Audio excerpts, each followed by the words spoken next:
Mariing pinabulaanan ng Malacanang ang kumakalat na Viber message na nagsasabing lumalala daw ang diverticulitis ng Pangulong Bongbong Marcos Jr. dahil sa kanyang pagdodroga.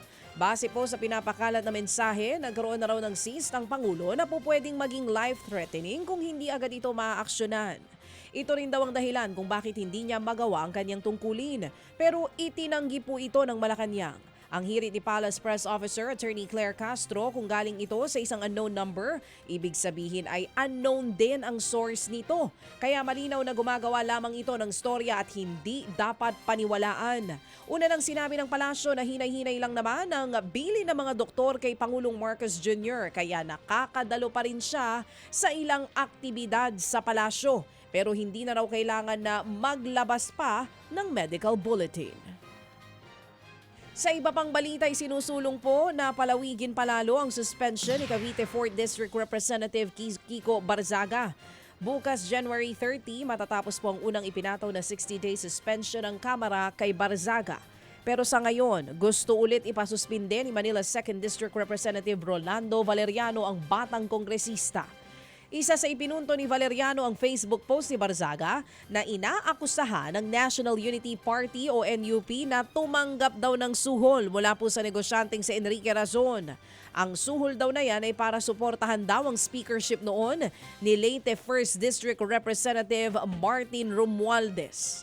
Ayon kay House Ethics Committee Chairperson JC Abalos, sa susunod na linggo nila tatalakayin ang mosyon ni Valeriano.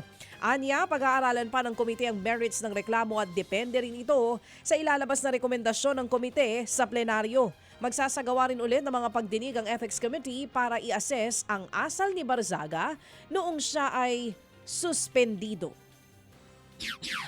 Sa iba pang balita, naniniwala pong election watchdog na kontradaya na dapat lagyan pa ng pangil at dagdagan ng mga probisyon para mas maging klaro ang isinusulong ngayon na anti-political dynasty bill sa Kamara. Ayon sa grupo, may 4 na punto na dapat isama sa panungkala para mas maging genuine o mas makatotohanan ito. Kabilang po dyan ang tamang pagbibigay ng tamang kahulugan sa salitang political dynasty. Dapat din daw kasama sa ipagbabawal sa panungkala ang paghawak ng sabay-sabay na posisyon ng magkakaanak hanggang 4th degree of consanguinity and affinity. Dapat din daw ipagbawal sa panungkala ang pagpondo at pagtakbo ng mga miyembro ng political dynasty sa mga party list. Pati na ang paghawak ng posisyon sa gabinete ng mga kaanak ng mga halal na opisyal. Sa kabila naman ng mga agam-agam, kumpiyansa po ang grupong kontradaya. Nauusad ang panukala at hindi basta-basta mabibinbin sa Kongreso.